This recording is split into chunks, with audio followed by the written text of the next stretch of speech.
So students, last part में कुछ technical glitch की वजह से वो पार्ट पूरा नहीं हो पाया है, तो that's why I am giving the part second of the same topic, that was the features of the business. तो हम लास्ट पार्ट में फोर्थ सॉरी थर्ड फीचर को डिस्कस कर रहे थे, सेल और exchange of goods and services. यहाँ पे हमने देखा था कि जो ये फर्स्ट टू फीचर्स है, यहाँ पे हम छोटे मोटे गुड्स का एक्सचेंज कर रहे हैं इन एक्सचेंज ऑफ मनी, या फिर एक हाउस का इमूवेबल प्रॉपर्टी का एक्सचेंज कर रहा है फॉर मनी। तो ये भी हमारा क्या था, सेल और एक्सचेंज ऑफ गुड्स। बट अब जो थर्ड पिक्चर है, यहाँ पे क्या दिख रहा है, एक जो क्यूटी है वो अपनी ब्यूटी के लिए पार्लर में गई, राइट। अब उसने सर्विसेज ली, उसके पास प्रोडक्ट नहीं है, उसको प्रोडक्ट नहीं दिए जा रहे, उसको क्या दी जा रही है, सर्विस दी जा रही है मेकअप की, मेडिक्योर पेडिक्योर और वट एवर हेयर स्टाइल वगैरह जो भी पार्लर में होता है। तो वो सारी सर्विसेज हुई, उसने एक ब्यूटिशियन की सर्विसेज ली। वो सर्विसेज को छू नहीं सकती, देख देख सकती है, फील कर सकती है, बट उसको टच नहीं कर सकती। तो ये हमारे पास क्या होती है, सर्विसेज होती है। हम मेरे पास ये स्प्रे, ये कॉम्ब नहीं आया, मेरे पास उस कॉम्ब से बनाया हुआ हेयर स्टाइल आया है, वो क्या है, सर्विसेज है। तो अब इसी चीज को फॉर्मल लैंग्वेज में हमने कैसे पढ़ा, सेल और exchange of goods and services में, डायरेक्टली और indirectly business involves transfer of exchange of goods and services for value, right.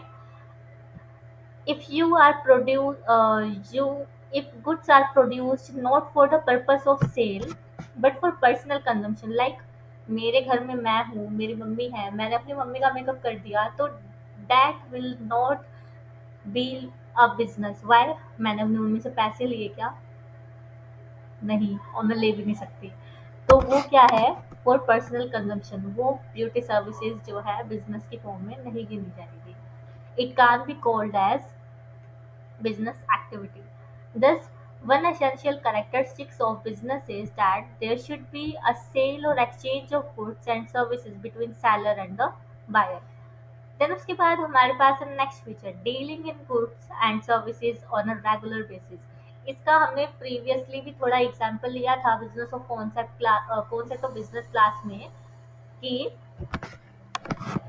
अगर मैं अपने घर का टीवी बेच रही हूँ कबाड़े में, तो वो बिज़नेस नहीं है। अगर वही टीवी मैंने शोरूम में जाके बेचा, तो वो मेरे पास क्या हो जाएगा, बिज़नेस। जैसे कि यहाँ पे हमारा बेचारा जेठालाल 10 या 12 फ़ोन उठा के घूम रहा है बेचने के लिए, और यहाँ पे एक ये अकेला बंदा जो कि सिर्फ़ अपना एक घर का छोटा-मोटा टीवी बेचने जा रहा है। तो अगर हमने घर का कोई सामान बेचा या फिर बस इर्रेगुलर वे में फॉर सेल कोई गुड को लगा दिया है, तो वो मेरा बिजनेस नहीं होगा। और इसी चीज़ को, अगर टीवी को, मोबाइल को मैं रोजमर्रा की ज़िंदगी में फ्रीक्वेंटली बेच रही हूँ, तो वो मेरा बिजनेस होगा, ठीक है। तो इसी को फॉर्मल लैंग्वेज में देखते हैं, business involves dealing in goods and services on the regular basis, one single transaction of sale और परचेज, यानी कि एक टीवी बेचना, वो भी घर का, doesn't constitute as a business, ठीक है। फिर उसके बाद है प्रॉफिट अर्निंग। प्रॉफिट अर्निंग, चलो ये भी देखते हैं। भाई यहाँ पे अक्षय कुमार आया है, तुम्हें बता के जाएगा पैसा ही पैसा कैसे कमाते हैं, फिर हेरा फेरी। तो यहाँ पे चलो मस्ती मजाक थोड़ा कम, यहाँ पे हम क्या करते हैं, कॉस्ट एंड प्रॉफिट एनालिसिस करते हैं। लाइक ऐसा मान लो मैंने कोई गुड्स बनाया, वो मुझे 20 रुपए का पड़ रहा था, सारी कॉस्ट लगा के, जो मैंने खरीदा भी हुआ होगा या फिर अपनी सर्विसेज लगाई होगी और साथ में अपने गुड्स लगाए होंगे, तो उन सब का मिला के मुझे 20 रुपए में बन रहा था। क्या मैं कस्टमर को 20 रुपए में बेचने वाली हूँ? अगर मैंने उसको 20 में बेच दिया तो मैं क्या खाऊंगी, है ना। तो मैंने उसमें 5 रुपए का या 10 रुपए का अपना मार्जिन ऐड कर दिया, तो वो 30 या 35 रुपए की चीज बन चुकी है। अब वहां से मैंने क्या किया, 5 या 10 रुपए का अपना प्रॉफिट कमा लिया। तो इसी चीज को बोलते हैं, जो ये मेरा मार्जिन है 5 या 10 रुपए का, यही क्या है, मेरा प्रॉफिट है, ठीक है। तो one of the main purpose of business is to earn income by way of profit. Income मुझे कैसे होगी, प्रॉफिट कमाने से। और प्रॉफिट कैसे होगा, जब मैं ज्यादा से ज्यादा सेल करूंगी, ठीक है। तो यही बात आगे लिखी है, no business can survive for a long without profit. कोई भी बिजनेस बिना प्रॉफिट के ज़्यादा दिनों तक नहीं चल सकता। That's why businessman make all possible efforts to maximise the profit. Profit को मैक्सिमाइज करने के लिए वो अपने एफर्ट्स लगाता है। या तो वो सेल्स को इंक्रीज करता है। मान लो मैं पहले 10 क्वांटिटी बेच रही थी, 10 बोतल बेच रही थी, अब मैं 2 एक्स्ट्रा बोतल बेचने लगी तो मेरे को 2 एक्स्ट्रा बोतल का रिवेन्यू ज़्यादा आने लग गया। या फिर मैं पहले भी 10 ही बोतल बेच रही थी भाई पानी की, और अभी भी 10 ही बेच रही हूँ, लेकिन पहले जो उसकी मुझे कॉस्ट पड़ती थी बनाने की वो 20 रुपए पड़ती थी, लेकिन अब मैंने अपनी टेक्नोलॉजी का थोड़ा सा सुधार लिया, तो इसलिए वो 3 रुपए कम की पड़ गई, मुझे अब उसकी कॉस्ट 17 रुपए पड़ती है, तो मुझे यहाँ से प्रॉफिट 3 रुपए का एक्स्ट्रा हो गया। ठीक है, इस लाइन का ये मतलब है। इसे तुम अपनी नोटबुक में लिख भी सकते हो, जो मैं तुम्हें वर्बली एग्जाम्पल देती हूँ वो तुम अपनी रेफरेंस के लिए लिख सकते हो कि यहाँ पे क्या बताया गया था। ठीक है, अब ये जैसे कि मैंने पहले पार्ट में तुम्हें बताया था कि पहले 5 जो फीचर्स है वो तुम अपने कॉन्सेप्ट ऑफ बिजनेस से निकाल सकते हो, लेकिन जो नेक्स्ट 2 फीचर्स है, अनसर्टेनिटी ऑफ रिटर्न और एलिमेंट ऑफ रिस्क, ये दोनों नए हैं and you have to learn that. ठीक है, तुम्हें इनको याद करना ही पड़ेगा। तो अब इस पे थोड़ा सा एम्फसाइज देते हैं कि ये क्या कहना चाहता है। अनसर्टेनिटी ऑफ रिटर्न, रिटर्न क्या होता है? प्रॉफिट ही होता है, लेकिन इसको थोड़ा अच्छे वे में समझते हैं मेरे स्टाइल में। तो नेक्स्ट है, भाई मेरा तो दिमाग खराब हो गया, मुझे तो समझ ही नहीं आ रहा मैं क्या करूँ। मुझे तो ये तक नहीं पता चल रहा, बिजनेस स्टार्ट किया तो वहां पे मुझे प्रॉफिट होगा या लॉस होगा, प्रॉफिट होगा भी या नहीं होगा, या मैं कुछ कमा नहीं पाई तो मेरे तो पैसे ही बर्बाद हो जाएंगे, क्या किया जाए। तो इसी चीज को यहाँ पे जो भी मैंने बोला इस पीपीटी में समझाया गया है। इनिशियली जो ये रेड बार है वो कॉस्ट का है, ठीक है, और ये जो ग्रीन बार है, ग्रीन लाइन है, ये रिवेन्यू का लाइन है। इसमें ये बताया है कि अगर मैं बिजनेस स्टार्ट करती हूँ तो हो सकता है कि मेरी जो कॉस्ट है वो रिवेन्यू से ज़्यादा हो। ठीक है, इनिशियल स्टेजेस में, और बाद में जाते जाते एक्सपीरियंस करते करते हो सकता है कि जो मेरी रिवेन्यू है वो कॉस्ट के इक्वल हो जाए, मुझे कोई प्रॉफिट और लॉस हो ही ना। और इसको हम फैशनेबल लैंग्वेज में क्या बोलते हैं? Break even point. The stage where there is no profit no loss, उसको हम बोलते हैं ब्रेक इवन पॉइंट। ठीक है, ये मैंने थोड़ा एक्स्ट्रा नॉलेज के लिए बता दिया, यहाँ पे रिक्वायरमेंट नहीं है तो मैं लिखना भी नहीं है। और उसके बाद लेटर पार्ट पे रिवेन्यू ज़्यादा हो गया और कॉस्ट कम हो गई, तो बिजनेस में ये पता लगा पाना कि हमें कितना प्रॉफिट होगा, खासकर उन बिजनेसेस में जो कि अभी अभी जिन्होंने जन्म लिया है, अभी अभी जिन्होंने स्टार्ट किया है बिजनेस करना, तो वहां पे हम पता नहीं लगा पाते हैं कि हमें स्टार्टिंग में प्रॉफिट होगा लॉस होगा, कॉस्ट कितनी बढ़ेगी क्या होगा। तो इसी चीज को बोला है there is uncertainty of return. इसी चीज को इंग्लिश में पढ़ते हैं, uncertainty of return refers to the lack of knowledge relating to amount of money that business is going to earn. जैसे कि मैंने भी बोला मेरा तो दिमाग खराब हो गया, मुझे तो पता ही नहीं चल रहा कि मेरे को कितना प्रॉफिट होगा, कितना रेवेन्यू होगा, कितनी कॉस्ट लगेगी। तो इसी चीज को इन्होंने लिख दिया, lack of knowledge relating to the amount of money that business is going to earn.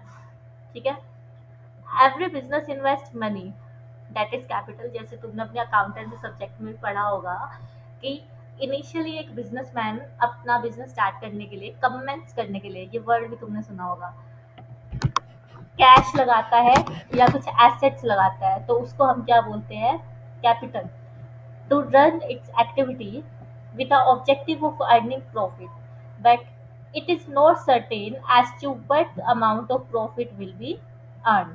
But हमें ये नहीं पता कि हम कितना प्रॉफिट उससे कमाएंगे। Also there is always a possibility of loss. Possibility of loss, हाँ हमने देखा था वहाँ पे ना कॉस्ट ज़्यादा थी और revenue come, being incurred despite the best effort put into the business, right? यहाँ पे हमारा एक नया फीचर कंप्लीट होता है, that was uncertainty of return. ठीक है, यहाँ पे तुम लिख सकते हो साइड में, नो प्रॉफिट इनिशियली और हाई कॉस्ट इनिशियली, या तो मुझे प्रॉफिट होगा या मेरी कॉस्ट ही ज़्यादा होगी। उसके बाद है last feature of the day, element of risk. Risk, चलो ये भी देख लेते हैं। अरे मेरे ब्रदर की दुल्हन आ गई यहाँ तो। नहीं, मेरे ब्रदर की नहीं, वो फिल्म वाली ब्रदर की। तो बिजनेस में इस रिस्क तो होता है, इसका तो पता नहीं। तो यहाँ पे क्या बताया गया है कि जो एक बिजनेस है उसमें काफी सारे रिस्क होते हैं, जैसे कि इस पीपीटी में बताया। फायर का रिस्क हो सकता है, लेबर स्ट्राइक हो सकती है, क्यूट क्यूट से लेबर है ना, लेबर स्ट्राइक हो सकती है। ठीक है। तो अब तुम्हें थोड़ा लैंग्वेज में बताती हूँ ताकि थोड़ा और आइडिया हो जाए। इसी लैंग्वेज से मैं तुम्हें थोड़ा एक्सप्लेन करने वाली हूँ इस चीज को। ठीक है।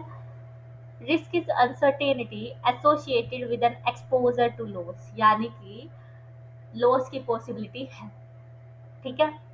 It is caused by some unfavourable और undesirable event. Unfavourable undesirable events का मतलब होता है ऐसे कुछ इवेंट्स, ऐसी कुछ घटनाएं जो कि मैं नहीं चाहती थी मेरे साथ हो, या फिर जो हो चुकी है लेकिन अनफेवरेबल है। Risk are related with factors. Factors कैसे कैसे रिस्क है, वैसे तुम्हें एक बात बता दूं, रिस्क का अपना एक अलग से ही चैप्टर है। Changing in consumer taste and fashion. पहले क्या था, लोग खादी के कपड़े पहनते थे, अब लोगों को सिल्क के कपड़े चाहिए।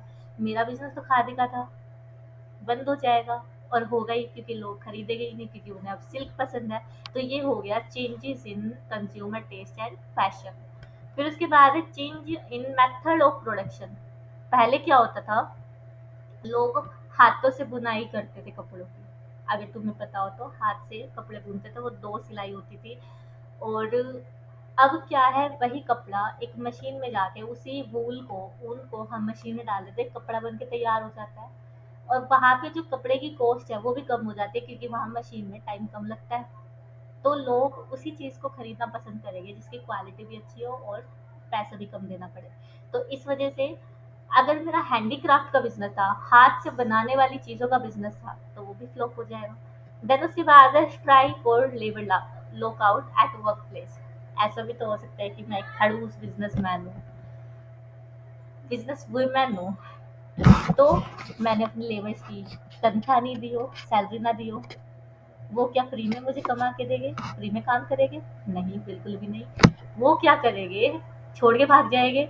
नहीं, उससे पहले वो स्कोप निकालेंगे स्ट्राइक करके। तुमने देखा भी होगा न्यूज़ में कि लेबर स्ट्राइक पे रहती है, अगर उनका जो वेज रेट है वो रिवाइज नहीं किया जाता तो। ठीक है। तो यहाँ पे लेबर अगर स्ट्राइक पे बैठ जाएगी तो काम कौन करने वाला है? काम रुक जाएगा, प्रॉफिट कम होगा, रिवेन्यू कम होगा, मेरे पास प्रोडक्ट नहीं होगा बेचने को। तो ये बात है। ठीक है। फिर उसके बाद है increase competition in market. Market में इंक्रीज कंपटीशन। मैंने आयुर्वेदिक का बिजनेस स्टार्ट किया था, आयुर्वेदिक दवाइयों का, लेकिन मेरी फूटी किस्मत थी। बाबा रामदेव जी आ गए, उन्होंने अपना आयुर्वेद का बिजनेस इतना चला दिया कि मेरे बिजनेस को तो कोई पूछता ही नहीं।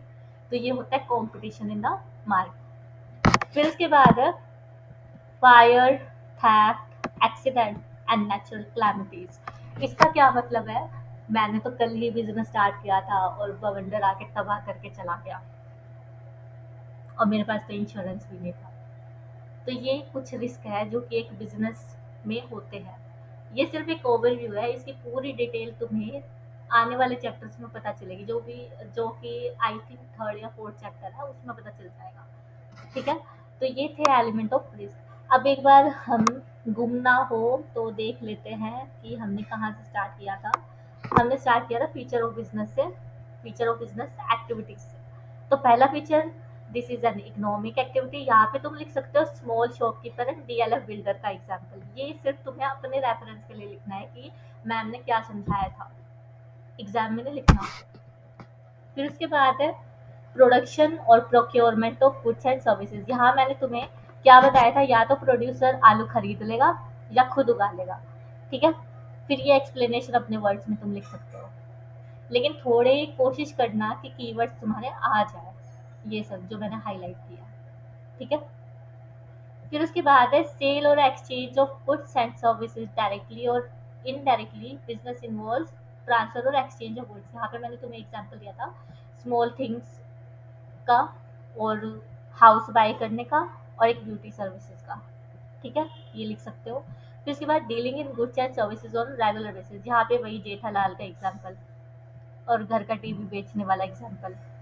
फिर उसके बाद था प्रॉफिट अर्निंग, जहाँ मैंने तुम्हें ग्राफ दिखाया था कि किस तरीके से कॉस्ट बढ़ सकती है, प्रॉफिट कम हो सकता है, लेकिन लेटर स्टेज पे रेवेन्यू ज़्यादा हो सकता है। ठीक है। फिर उसके बाद था अनसर्टेनिटी ऑफ रिटर्न, यहाँ पे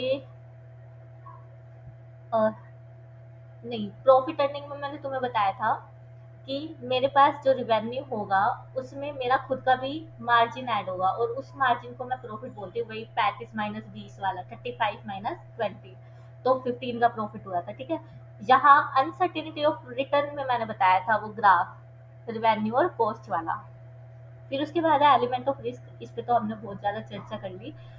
चेंज इन पॉलिसी हो गया, गवर्नमेंट की पॉलिसी, जैसे कि मैं मेरा जो बिजनेस था वो प्लास्टिक का था, अब गवर्नमेंट ने प्लास्टिक को बैन कर दिया, मेरी जो पॉलीथीन बनाने का बिजनेस था वो बंद हो गया। या फिर लेबर स्ट्राइक, या फिर थेफ्ट। तो आज हमने 7 के 7 फीचर्स पूरे पढ़ लिए हैं। यहीं पे हम अपनी सभा समाप्त करते हैं। उससे पहले आपको बता देती हूँ कि हमने फ्लो चार्ट यहाँ तक पूरा कर लिया, यहाँ तक फीचर्स। अब बेसिक्स में सिर्फ लास्ट पार्ट बचा है, दैट इज कंपैरिजन।